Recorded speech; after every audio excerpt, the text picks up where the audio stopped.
Hi, One Forum is brings you the best. Please kindly subscribe to this channel. Your comment and all likes will be highly appreciated. There have been this argument that when it comes to democracy in Africa, it's not all that shaping or it's not taking shape. But some of us believe in democracy because we know that it's a tried and tested thing that everyone in Africa is supposed to try. But it seems all over Africa, one way or the other, each and every country, I'm talking about all the 54 countries, they have their own local ways of practicing their democracy. But one thing that is only common when it comes to democracy in Africa is the election that we are all seeing. Yeah, people can go for 3 terms, people can go for 4 terms, some even 5 or 6 or whatever it is that they want to do, they are doing that. But the average is supposed to be 2 terms, maybe 5-year 2 terms or 4-year 2 terms, depending on the country that you belong to. But should the argument be there that all countries should have limits? But when you take a look at other places, you can talk about Europe, you can talk about the Americas or whatever it is,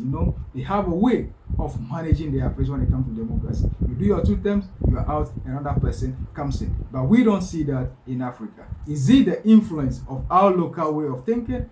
No. But some of us can make the argument that it's because of some of those things. That is why we still have some fight or some conflicts or wars in Africa. Take a look at DRC, what is going on there. It's about overlasting in office. Why am I saying so? This man is supposed to hold an election in DC, but as a result of one thing or the other, the conflict that is going, that is what he said. Yeah, he told us. I'm talking about the president of DRC. He's telling us that because of the political instability in the area or in the region or in the country, that's why he cannot hold anything like election, and other people are not all that happy. Take a look at what is happening in Sudan. Yes, now the 2 factions are fighting. I'm talking about those led by the president.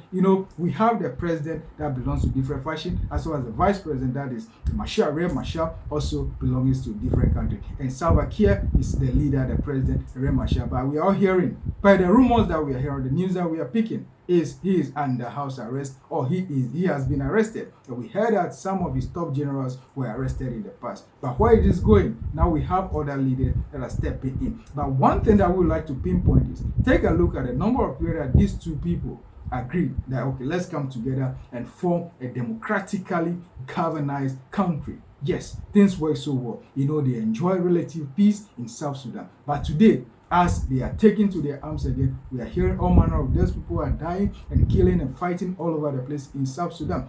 That even General Museveni himself has to be there for them to calm down or have a talk with them, for them to smoke the peace pipe. We are all hoping that they will be able to bring peace in South Sudan, because that is not supposed to be. It will be understandable if South Sudan is fighting Sudan, but it's very difficult for us to understand if one people from one place and one destiny will be fighting among themselves. There is a need for them to come together, because it's only democracy that can bring peace. That is why for some years now there has been relative peace in South Sudan. But today, what do we see? They've taken to the arms again as a result of an action or inaction or allegations all over the place. That is why some of us who pray for democracy everywhere, irrespective of what a person is doing, being a military junta, what it is, let there be some level of democracy in Africa, because that's the only way we can be able to progress and develop as a continent. Because take a look at all the countries that are doing well when it comes to democracy. Yes, there is peace in those countries and people understanding one another. Though all is not well when it comes to the good governance system, all is not well, but they are trying. That is why we all need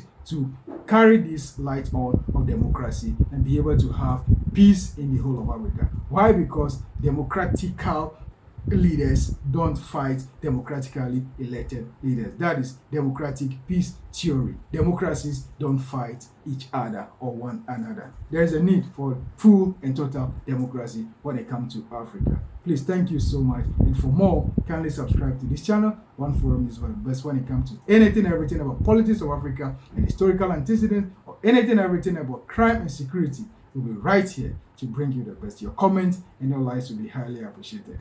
Thank you so much, and kindly subscribe to this channel, One Forum News. Thank you.